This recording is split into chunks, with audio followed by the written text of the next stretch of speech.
Tsarukyan claimed to be the backup fighter for the title fight that we have next week. Can you believe that's here already? Ilia Topuria, Charles Oliveira. Can you believe that that's here already? Wow. I was just in Las Vegas. I was just filming The Ultimate Fighter. I just woke up in Las Vegas, went to the sheets, and saw that Ilia Topuria had relinquished his belt. Like, this just happened. That's what it feels like, at least. And boom, here we are, moved on. New champion at 45, new champion at 70, gonna have a new champion at 155. That happened so fast, great. But, main event, International Fight Weekend, that's a very important spot to keep together. And I never know. I don't think you guys have figured this out either. There's a recipe, there's some kind of a code. But we have to crack it, and I haven't yet. I haven't cracked the code on what makes the UFC bring in a backup fighter. When they started doing that, I thought this was a new policy. And for every title fight, we're going to have a backup guy. And I thought, what a great policy. And one of the times that we didn't do it, we needed it. And that was recently. That was when Darush is supposed to take on Moicano.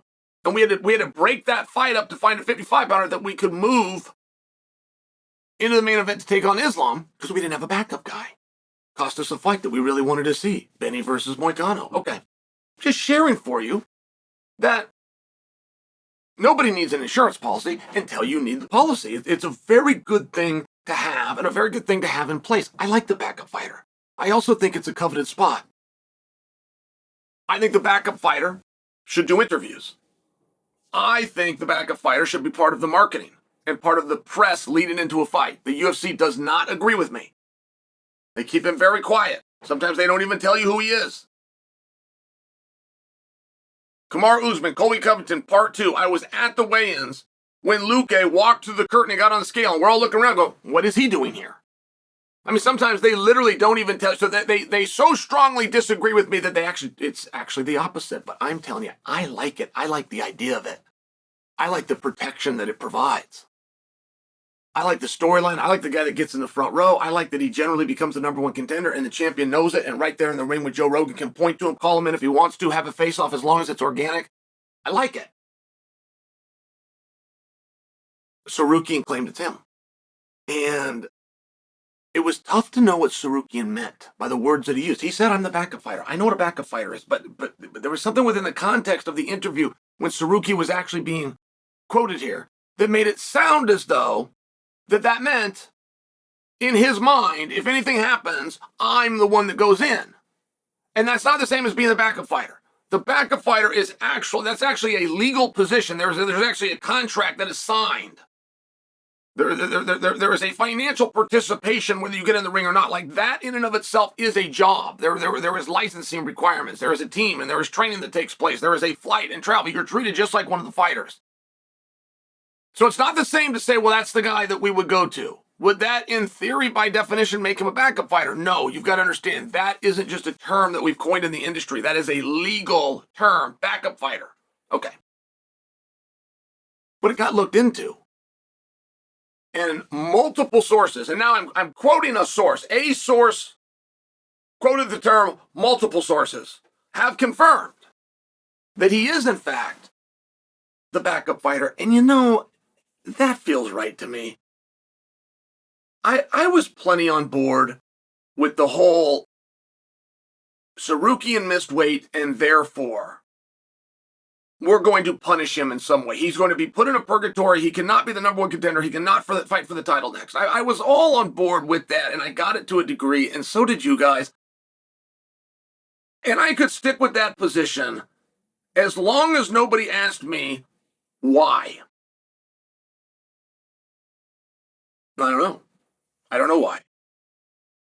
I don't actually know why he missed weight. I apologize. I don't actually know why he missed the fight, didn't show up to the weigh-ins. I don't know what injury or what health issue he dealt with. I don't know. None of us do. There wasn't even a rumor that came out. We have no idea what actually happened. Is this a situation where we should show grace and have compassion? Maybe. I don't know. So I can stick with the okay, Tsarukyan's going to be in purgatory. I can play along with that as long as nobody says to me why. So, I mean, he's got the next best thing. And generally, the backup guy does become the number one contender. Generally. I believe in history every single time with one exception. The backup guy then did fight for the title. I know of one exception.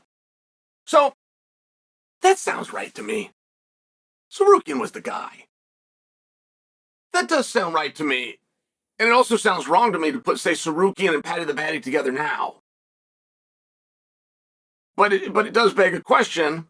If Ilya wins,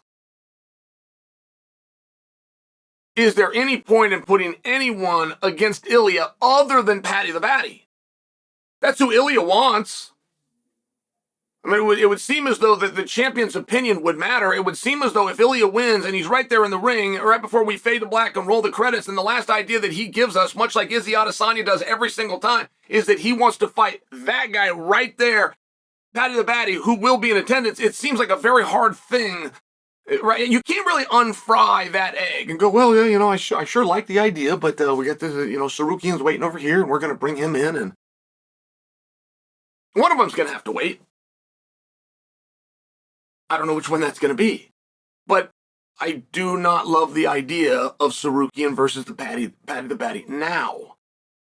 I think you have two very obvious guys that are going to fight for world championships. I don't love the idea of eliminating them now. If they're going to fight, and we believe they're both world title contenders, we should preserve the idea that they fight for the world title. But either way, it's a big deal. It's a big deal. And I want to congratulate Tsarukyan. I want to congratulate him for getting through whatever that was. And he did it his way. And the first thing that he did, by the way, is nothing. You know how hard that would have been to speak up? You know how hard that would be to be the number one contender and then you have it taken from you? In a situation where perhaps we should have had compassion and grace, we don't actually know. We don't know what happened. So I do congratulate him. He did play those cards right. He got good advice from somebody. Somebody told him, sit down and shut up. Stay out of it for now. Just wait. Outrun it. Let it pass. Somebody told him this, and it takes an extreme discipline to do it. It is so hard when these things are being said about you on social media, and a fighter lives in social media. That's what their social life is. They train, they go home, they're tired, there's nobody around. They don't have the energy to play with it. This is their social life, and then they get up to keep that energy, go to practice again, and then they come back home, and they go back to social media. That's actually becomes their company. So just imagine that. And all these things are being said about you, and you never set the record straight. Imagine the discipline that he had. And he got through it. And he's back in a position where they are now admitting you're the guy to be fighting for a world title. That is the exact concession that is being made when you put a guy in a position that is 1/10 of a pound away from fighting for a world title, right? That guy misses weight by 1/10 of a pound. He missed weight. Backup guy comes in. Interesting spot, but it's a great spot. And I'm glad that we got there, because I don't know what happened. And we should show a little grace to Tsarukyan.